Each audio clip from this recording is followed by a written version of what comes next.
আমাকে নির্দেশ দিয়েছেন আপনাদেরকে জানাতে যে যারা মারা গেছেন আজকের এই তারাপীঠের দুর্ঘটনায় মৃত ব্যক্তিদের আমরা আমাদের যে জেলা প্রশাসনের যে কোষ আছে সেখান থেকে 4 লাখ টাকা এবং মাননীয় মুখ্যমন্ত্রীর ত্রাণ তহবিল থেকে 5 লাখ টাকা অর্থাৎ প্রত্যেকটি ব্যক্তি পিছু আমরা 9 লাখ টাকা করে দেব এবং 2 লাখ টাকা করে যারা আহত হয়েছেন তাদেরকে দেওয়া হবে।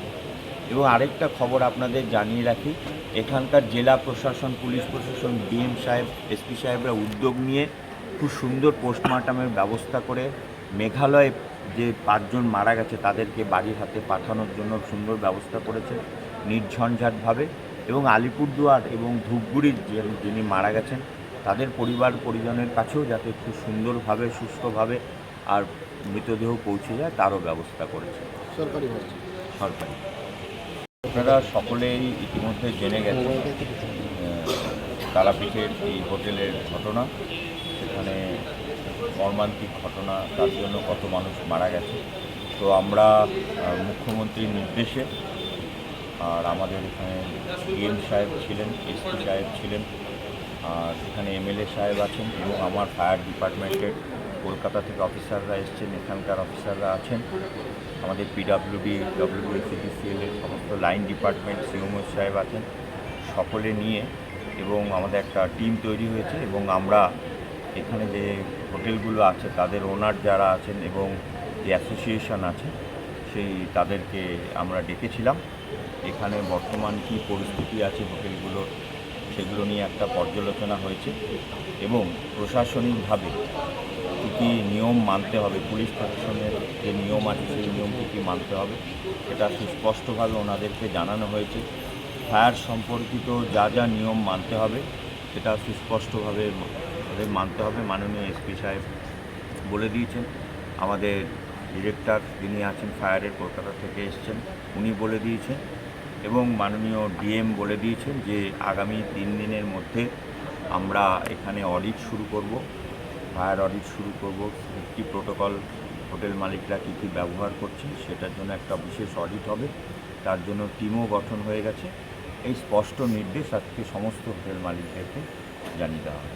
এতদিন তো নিয়ম না মেনেই হোটেলগুলো তৈরি হয়েছে, প্রচুর অভিযোগ আছে, নিয়ম না মানার অভিযোগ আছে। বর্তমানে নতুন সরকার তৈরি হয়েছে, সরকারের বিরুদ্ধে কোনো রকম অভিযোগ আমরা মানব না। তার জন্য যত ধরনের নিয়ম আছে, মানুষের প্রাণ সবার আগে, 9 জনের প্রাণ চলে গেছে, এটা আমরা কিছুতেই বরদাস্ত করব না। আমরা চাইব না তারাপীঠের যে সুনাম আছে গোটা পৃথিবীর শ্রদ্ধালু মানুষেরা এখানে আসেন, তাদের মনে আতঙ্কের পরিবেশ তৈরি হোক, সরকারের মুখ খারাপ হোক, এটা আমরা কখনোই চাইব না। সেজন্য স্পষ্ট নির্দেশ আছে যে যা নিয়ম আছে, প্রশাসনিক যা নিয়ম আছে সেগুলো সব মানতে হবে। অমাবস্যার আগে কি তদন্ত প্রক্রিয়া শেষ হবে? আমরা চেষ্টা করছি কৌশিক অমাবস্যার আগে সমস্ত তদন্ত প্রক্রিয়া শেষ করতে এবং যা যা গ্যাপ থাকবে সেগুলো পূরণ করা। টিআরডিএর বিরুদ্ধে একটা অভিযোগ উঠেছে যে মোটা টাকা নিয়ে হোটেলগুলিকে এনওসি দিয়ে দেওয়া হয়েছে। প্রচুর অভিযোগ আছে, বললাম তো, সর্বত্র প্রচুর অভিযোগ আছে। আমরা চাইব নতুন সরকার সমস্ত অভিযোগ আমরা খতিয়ে দেখে ব্যবস্থা গ্রহণ করব। হোটেলগুলির ক্ষেত্রে কি কোনো গাইডলাইন এখন বেঁধে দিলেন? হ্যাঁ, হোটেলগুলোকে বলা হয়েছে প্রশাসনিক যা যা নিয়ম মানা সেগুলো মানতে হবে।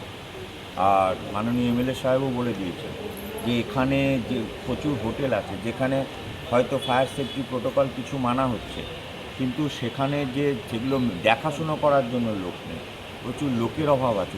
একটা হোটেল চালাতে গেলে প্রচুর লোক দরকার এবং শুধু যারা এক্সপার্ট, যারা ওরিয়েন্টেড এরকম লোক দরকার, সেগুলো লোকের যাতে অভাব না হয় তারও নির্দেশ দেওয়া হয়।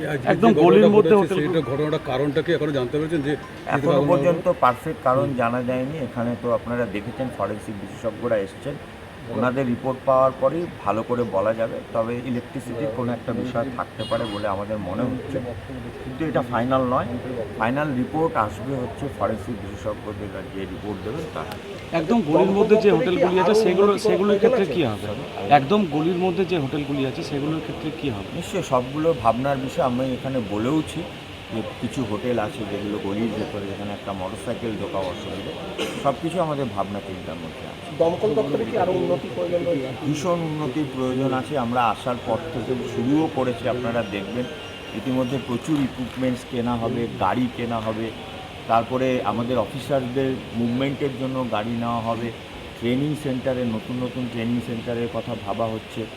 তো এইরকম প্রচুর আমি আপনাদের কাছে স্পষ্ট করছি, আজকে আপনারা ইতিমধ্যে জেনেওছেন আমি মাননীয় প্রধানমন্ত্রী এবং আমার দপ্তরে কেন্দ্রীয় মন্ত্রী মাননীয় স্বরাষ্ট্রমন্ত্রীর সাথে যোগাযোগ করেছি।